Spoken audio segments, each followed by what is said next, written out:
تو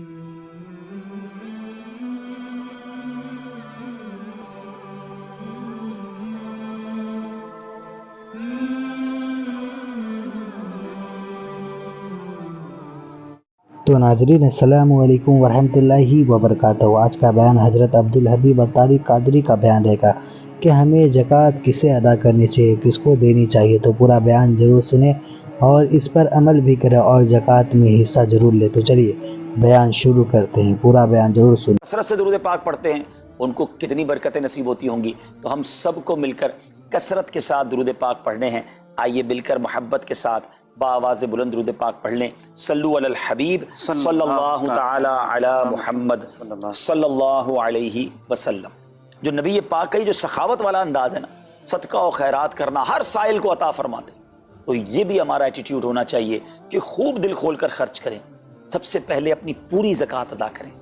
یہ اتنی بڑی اب بدقسمتی ہوتی جا رہی ہے، ایسا فیل ہوتا ہے دنیا بھر کے تاجران اور لوگوں سے جب ہم ملتے ہیں کہ جس طرح رمضان کے علاوہ بہت تھوڑی تعداد میں مسلمان نماز پڑھتے ہیں نا 5 ٹائم، ایسا لگتا ہے اب زکوٰۃ بھی بہت کم لوگ ہی دیتے ہیں، پوری زکوٰۃ نہیں دیتے، اندازے سے نکال دی، کیلکولیشن کرتے نہیں ہیں۔ اور یہ بھی فیلنگز آتی ہیں کہ زکوٰۃ جتنی بڑھتی جاتی ہے نا، ہزاروں میں جس کی زکوٰۃ ہے وہ دے دیتا ہے، لاکھوں والا بھی شاید دے دیتا ہے، لیکن جب زکوٰۃ ہی کروڑوں میں پہنچ جاتی ہے نا، تو پھر یہ دل پر بھار پڑنا لگ جاتا ہے، ڈیفیکلٹ لگنا شروع ہو جاتی ہے۔ بندہ یہ کیوں نہیں سوچتا کہ اگر اللہ پاک نے مجھ پر لاکھوں میں زکوٰۃ ہے تو اللہ نے کروڑوں دیے تو لاکھوں میں زکوٰۃ ہے نا۔ اگر کروڑوں میں زکوٰۃ ہے تو اربوں ہیں تو کروڑوں میں زکوٰۃ ہے نا۔ زکوٰۃ کتنی ہے؟ ضروریات زندگی کی تمام چیزوں سے فارغ ہونے کے بعد جو مال تجارت، سونا چاندی، کیش یا پرائز بانڈ، یہ جو اس کی تفصیلات ہیں، اس پر 2.5% ہے۔ میں ایک اور لاجک سے آپ کو بات سمجھاؤں، اگر اس لاجک سے سمجھیں تو زکوٰۃ تو 1-1.5% بنتی ہے۔ وہ کیسے؟ ہم سب کے گھر نکل گئے، اس پہ زکوٰۃ نہیں ہے، ہماری گاڑیاں نکل گئیں، اس پہ زکوٰۃ نہیں ہے، جن کی فیکٹریاں ہیں وہ فیکٹریاں بھی مائنس کر دی گئیں، جن کی دکانیں ہیں وہ دکانیں بھی مائنس ہو گئیں۔ اچھا جناب، اس کے علاوہ اگر کرائے پہ کچھ پراپرٹی دی ہوئی ہے اس پر زکوٰۃ نہیں ہے۔ اگر ان سب پر زکوٰۃ ہوتی، یعنی جو کچھ میرے پاس ہے ان سب پر ہوتی تو کتنی زیادہ ہو جاتی، اور اتنی ساری چیزیں نکل گئیں تو پھر تو اگر ٹوٹل پر لگائیں تو یہ 1.5% ہی بنتا ہے۔ تو اب جب سب کچھ نکالنے کے بعد تھوڑے سے مال پر 2.5% ہے اور بھی سال میں ایک بار ہے، تو اس کو بھاری نہ سمجھیں، یہ بربادی ہے جو زکوٰۃ نہیں دیتے۔ یاد رکھیے گا، حدیث پاک کا مضمون ہے کہ یہ مال کا میل ہے، جس مال سے مل جائے اس مال کو بھی برباد کر دیتا ہے۔ بربادیاں آتی ہیں، بے سکونیاں آتی ہیں، بیماریاں آتی ہیں، اور آگے جو دے دیتا ہے سبحان اللہ، اس کے بارے میں حدیث پاک میں آتا ہے کہ اپنی زکوٰۃ دے کر اپنے مالوں کو مضبوط قلعوں میں قید کر لو، اپنے مال کو سیکیور کریں۔ لوگ کہتے ہیں انشورنس ہونی چاہیے، آگ نہ لگ جائے، چوری نہ ہو جائے، ڈوب نہ جائے۔ اللہ کے حبیب علیہ الصلوۃ والسلام فرماتے ہیں، جس کا مضمون ہے کہ جب بندہ اللہ کی راہ میں خرچ کرتا ہے نا، تو وہ صدقہ بندے کے ہاتھ سے نکل کر اللہ کے دستے قدرت میں چلا جاتا ہے، اور اللہ کریم تمہارے صدقوں کو پالتا ہے جس طرح تم اپنے جانور کے بچوں کو پالتے ہو۔ بچہ ہوتا ہے نا جانور کا، بڑا ہو جاتا ہے، فرمایا بندہ کھجور کا صدقہ دے گا، اللہ پہاڑ جتنا عطا فرمائے گا، اس دن بھی ملے گا اور ملٹیپلائی ہو کر ملے گا۔ اچھا، جو ادھر خرچ کیا ادھر کیا ملے گا؟ ادھر بھی نبی پاک علیہ الصلوۃ والسلام فرماتے ہیں، جس کا مضمون ہے میں قسم کھا کر کہتا ہوں، یعنی نبی پاک تو جو فرمائے حق ہے۔ اس حدیث میں تو آقا علیہ الصلوۃ والسلام قسم اٹھا رہے ہیں کہ میں قسم کھا کر کہتا ہوں کہ اللہ کی راہ میں خرچ کرنے سے مال کم نہیں ہوتا، نہ ادھر کم ہونا ہے اور ادھر بھی ملنا ہے، تو پھر تو سودا اب کتنا نفع والا ہے۔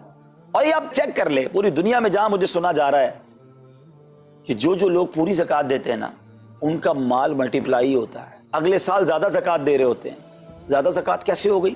کیونکہ مال بھی بڑھ گیا، تو ادھر بھی بینیفٹ ہے، ادھر بھی بینیفٹ ہے، نقصان کا سودا ہی نہیں ہے۔ پھر چاہتے ہو بلاؤں سے بچ جائیں، تو روایتوں کا مضمون ہے کہ صدقہ بلا اور بندے کے بیچ میں آ جاتا ہے، بلا اترتی ہے، صدقہ روک لیتا ہے، لڑائی کرتا ہے اس سے، اور بندے پر بلائیں اور پرابلمز اور ڈیفیکلٹیز آنے سے اسے روکتا ہے۔ تو اگر چاہتے ہیں کہ برائیوں کے دروازے بند رہیں، چاہتے ہیں کہ بری موت سے بچیں، چاہتے ہیں کہ رزق میں اضافہ ہو، چاہتے ہیں کہ بلاؤں سے بچیں، ادھر بھی مال میں اضافہ ہو، ادھر بھی خزانے ملیں، تو اللہ کی راہ میں دل کھول کر خرچ کریں۔ اور یہ مہینہ it's the right month for generosity, یہ بہترین مہینہ ہے سخاوت کرنے کا، کیونکہ نبی پاک کا یہ انداز تھا کہ رمضان میں خوب سخاوت فرماتے۔ تو غریبوں کی مدد کریں، ایسی مدد کریں کہ چہروں پہ مسکراہٹیں آ جائیں، لوگوں کے دسترخوان اچھے ہو جائیں، ان کے گھروں میں بھی کچھ اچھے کھانے پہنچ جائیں۔ اور اس میں سب سے بہترین طریقہ یہ ہے کہ اپنے غریب رشتہ داروں کو، آپ مدد کریں. اگر وہ مستحق ہے نا زکوٰۃ کے تو حق ہے کہ سب سے پہلے اپنے غریب رشتہ داروں کو دیں.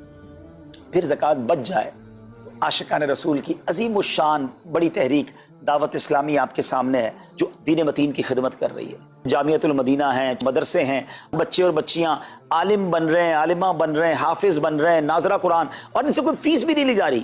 ہزاروں بچے فری آف کاسٹ ہمارے پاس ایکوموڈیشن رکھے ہوئے ہیں جن کو کھانا پینا رہنا دعوت اسلامی نے دینا ہے.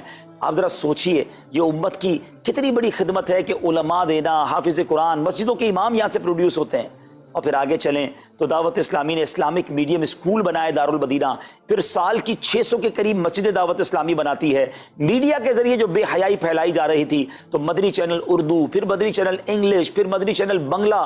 اب بچے مذہبی پروگرام اتنا غور سے نہ دیکھتے تھے, وہ اپنے بچوں کے آئٹمز دیکھنا چاہتے تھے, تو گناہوں بھرے کارٹونز اور پروگرام سے اور پوئمز سے چھڑانے کے لیے Islamic poems, Islamic cartoons, Islamic بچوں کے پروگرام, تاکہ بچے بھی جو ہے وہ الحمدللہ بچے رہیں. اور اب اس کی کیا زبردست پاپولیرٹی ہے کہ آپ کڈز مدنی چینل کے یوٹیوب چینل پہ جائیں, ہمارا ایک ایک کلپ 10 ملین 12 ملینز میں دیکھا جا رہا ہے. تو کون دیکھ رہا ہے؟ وہ بچے جو گناہوں بھرے کارٹونز دیکھتے تھے اب الحمدللہ اللہ رسول کی باتیں وہاں سن رہے ہیں. پھر آگے چلیں تو دعوت اسلامی جناب یہ دینی کاموں کے ساتھ ساتھ جو ویلفیئر کے کام کر رہی ہے, غریب مسلمانوں کی امداد کا کام, زلزلے اور سیلاب زدگان کی ریسکیو کرنے کا کام, گونگے بہرے نابینا اور معذور افراد کی ریہیبلیٹیشن کا کام, تھیلیسیمیا کے مریضوں کو خون دینے کا کام, 26 لاکھ مسلمانوں کو دنیا بھر میں راشن, کھانا, پانی صرف اس ایک سال میں دعوت اسلامی نے پہنچایا. تو یہ کمال کی آرگنائزیشن ہے. دیکھیں آپ دنیا کی بہت ساری این جی اوز کو جانتے ہوں گے, کوئی مدرسے چلاتا ہے تو مدرسے ہی چلاتا ہے, کوئی مسجد بناتا ہے تو مسجد ہی بناتا ہے, کوئی کھانا کھلاتا ہے تو کھانا ہی کھلاتا ہے, کوئی جناب غریبوں کی مدد تو وہی کام, کوئی ہاسپٹل تو ہاسپٹل. دعوت اسلامی ان ون امبریلا اتنے ساری ڈائیورسٹی کے ساتھ جو دین کی خدمت کر رہی ہے, دنیا میں اس کی مثال نہیں ملتی ہے. لاکھوں لوگوں کو دین بھی سکھایا جا رہا ہے, غیر مسلموں کو مسلمان بھی بنایا جا رہا ہے, بے عملوں کو با عمل بنایا جا رہا ہے, بے پردہ خواتین کو با پردہ بنایا جا رہا ہے, بے نمازیوں کو نمازی بنایا جا رہا ہے, ماں باپ کے نافرمان فرما بردار ہو رہے ہیں, شراب اور نشے کے عادی چھوڑ کر نمازی بن رہے ہیں. تو جہاں مریض ہیں ان کو خون بھی دیا جا رہا ہے, گھر میں بیٹھ کر میڈیا کے ذریعے اور سوشل میڈیا کے ذریعے لوگوں تک دین پہنچایا جا رہا ہے. تو یہ کمال کی ڈائیورسٹی ہے. تو میں تو سچ بتاؤں یہ جملہ کہا کرتا ہوں کہ میرے اور آپ کے پیسوں کا نصیب ہے کہ وہ دعوت اسلامی میں لگ جائے. تو یہ آپ آگے بڑھیے اور دین کے اس کام میں مزید حصہ ملائیے. خاص طور پہ فار ایسٹ میں آپ دیکھ لیں, کوریا میں, ہانگ کانگ میں, اور جناب یہ سری لنکا میں, تھائی لینڈ میں, ملیشیا میں, کتنے جاپان میں, کتنے ملکوں میں دعوت اسلامی کام کر رہی ہے اپنی اپنی بساط کے مطابق. اور لیکن ابھی مزید ادارے بنانے, ہمیں ان ملکوں میں بھی بنانے, ان ملکوں میں بھی آگے بڑھنا ہے. تو اگر آپ بھی چاہتے ہیں کہ میرے آقا کے عشق کا پیغام, سنت رسول کا پیغام, مسلک اعلیٰ حضرت کا پیغام, نبی پاک کے دین کا پیغام پوری دنیا میں پھیلے, تو وی ہیو ٹو سپورٹ دعوت اسلامی. نہ صرف فائنینشلی, پریکٹیکلی بھی ہمیں آپ بھی چاہیے, خود حصہ ملائیں نا. سیدنا عثمان غنی رضی اللہ تعالیٰ عنہ نے صرف مال نہیں دیا تھا, آپ پریکٹیکلی بھی نبی پاک کے ساتھ شریک ہوتے تھے نا. تو آپ اپنے عطیات بھی دیں, اور دنیا کے جن ملکوں میں آپ مجھے سن رہے ہیں وہ دعوت اسلامی والوں کے دستوں بازو بنے.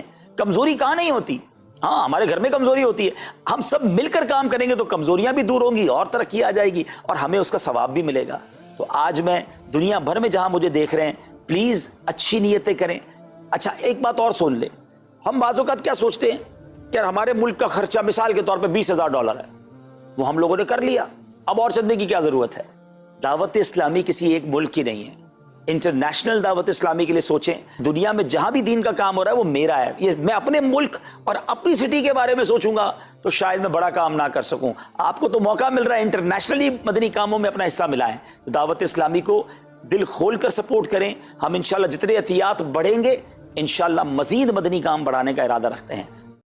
تو ناظرین ویڈیو اگر اچھی لگی ہو تو ضرور ویڈیو کو لائک کریں, اور ہمارے چینل پہ اگر نئے ہیں تو ضرور سبسکرائب کر لیں, اور اللہ سے دعا کریں کہ اللہ ہمیں نیک عمل کرنے کی توفیق عطا فرمائے, ہر بلا مصیبتوں سے, پریشانیوں سے, آفتوں سے, بیماریوں سے حفاظت فرمائے.